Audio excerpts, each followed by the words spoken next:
Hello folks, this is Huskins, your Forex mentor. As a part of the economic indicator trading system which I have developed, I posted the trade plan on New Zealand CPI quarter on quarter. I had posted what the CPI is and how it's computed and the top issues facing New Zealand. And then I went about discussing what I expect the market reaction to be in case the CPI deviates, the actual numbers deviate from the expected numbers. And I specifically mentioned three different plans. At the time of this recording, we have the results of two of these three different approaches. We do not have the long-term weekly trade approach because it's just been a few hours since this particular trade was triggered. So let us look at the spike reaction. Now, looking at this news calendar, you know that the spike reaction should have been short on the New Zealand dollar. The expectations were 0.1, the actual was minus 0.2.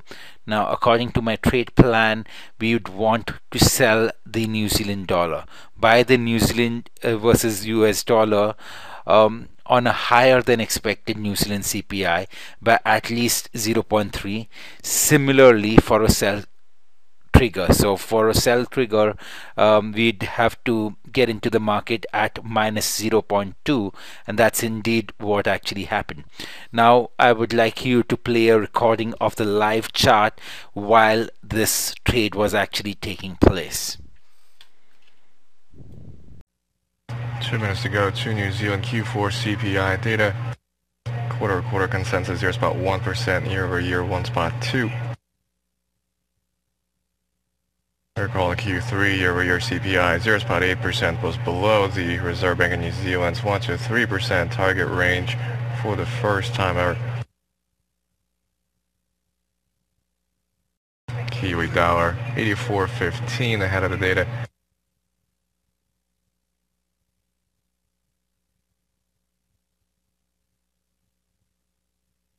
$15 seconds to New Zealand Q4 CPI, Kiwi dollar trading at 84.15.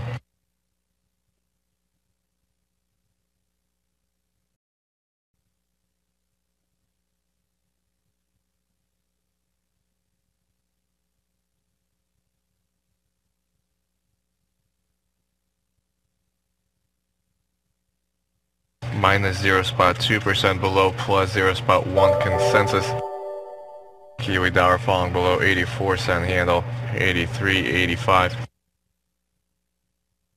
Year-over-year 0.9% also below, 1.2% expected, remaining below the lower end of RBNZ target range. Kiwi dollar now below 83.70, falling over 50 pips on the release of much weaker than expected CPI data.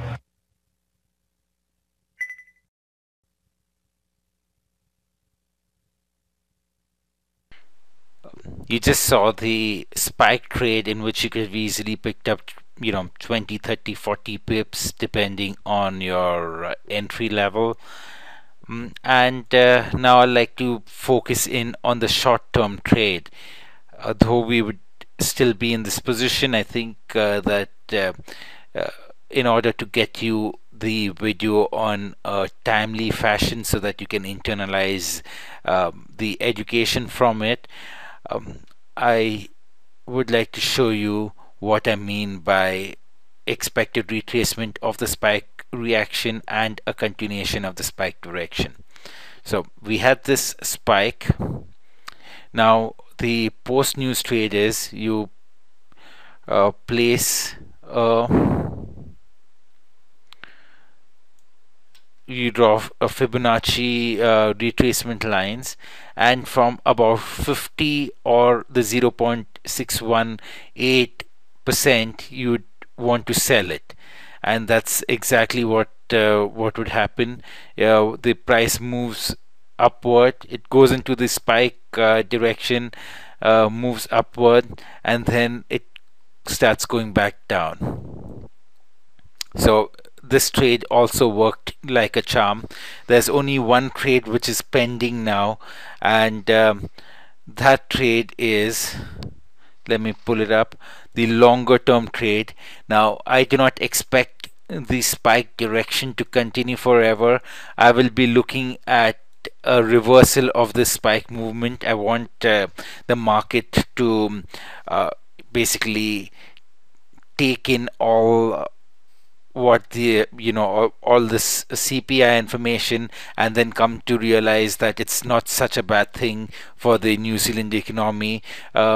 Higher or more stable prices means that the wallets of the New Zealanders will not be hit as hard, and that might not be very bad for the economy.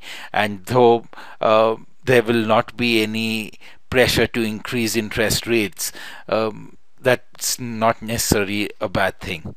But then that trade would be a longer term trade. But for right now, let us be content with our two winning strategies, the spike as well as the short term winning strategy. Thank you.